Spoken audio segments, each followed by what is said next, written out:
আমি কোহিনুর বেগম, বয়স ৬৯। আমার স্বামী দীর্ঘ ২৭ বছর আমার খোঁজ খবর নেন না। তিনি আবার বিবাহ করেছেন।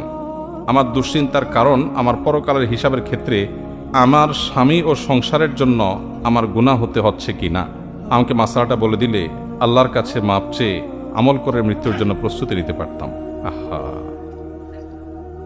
কত প্যাথেটিক প্রশ্ন, চিন্তা করেন। আমাদের এই দেশে আলহামদুলিল্লাহ এমন এমন দিনদার বোন আছেন, এমন এমন কোরআন এবং সুন্নাহর উপরে আমল করার জন্য পাগল পরা আল্লাহর বান্দিরা আছেন, আল্লাহর বান্দারা আছেন, সংখ্যা খুব কম। তাদের দেখে প্রেরণা হয়, উৎসাহ হয় যে আল্লাহ তাআলার ভয় তাদের অন্তরে কত বেশি, চিন্তা করেন। এই ভদ্রমহিলার বর্ণনা অনুযায়ী তার স্বামী তার খোঁজ খবর নেন না। কত বছর?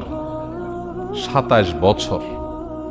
২৭ বছর যে স্বামী ভরণ পোষণ দেয় না, খোঁজ খবর নেয় না, জুলুম করছে, আবার আরেকটা বিয়ে করে সেখানে তাকে নিয়ে ব্যস্ত। এখানে তার প্রথম স্ত্রীর প্রতি সে জুলুম করছে না, করছে না? করছে। এরপরও তিনি চিন্তা করছেন যে তিনি জুলুম করছেন, তিনি আল্লাহর কাছে জবাবদিহি করবেন।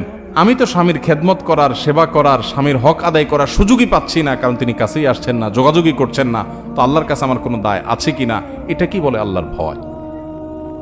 এই বোনকে আমরা আশ্বস্ত করতে চাই, যে স্বামী এরকম অমানুষ, যে স্বামী এরকম জালিম, যে স্বামী স্ত্রীর হক আদায় করে না, ওই স্বামীর আপনি কোনো খেদমত করছেন না, করার সুযোগ পাচ্ছেন না, এর জন্য আল্লাহর কাছে আপনার কোনো দায় নাই।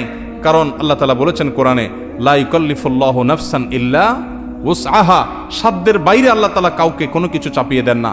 যেহেতু তিনি আসছেন না, খোঁজ খবর নিচ্ছেন না, হক আদায় করছেন না, আপনার সেখানে তার হক আদায় করার কোনো অপশনই নাই, সুযোগই নাই।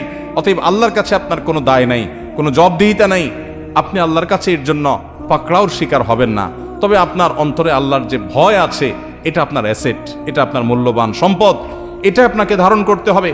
প্রতিটা কাজের ক্ষেত্রে আল্লাহর সামনে দাঁড়াতে হবে, আল্লাহর সামনে দাঁড়াতে হবে, আল্লাহর সামনে জবাবদিহি করতে হবে।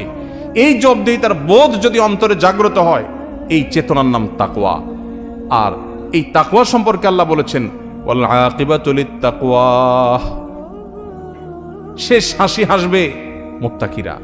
দুনিয়াতে মানুষ, বহু মানুষ হাসবে, ক্ষমতা দখল করে হাসবে, চেয়ার পেয়ে হাসবে, ব্যবসা বাণিজ্যে ভালো করে হাসবে, সুনাম সুখ্যাতি অর্জন করে হাসবে, দুনিয়ার সাকসেস পদচুম্বন করার পর হাসবে। এই হাসির পরে কান্না আসতেও পারে যদি সে জাহান্নামী হয়। কিন্তু ফামান যুহজিহা আনিন নারি ওয়া উদখিলাল জান্নাহ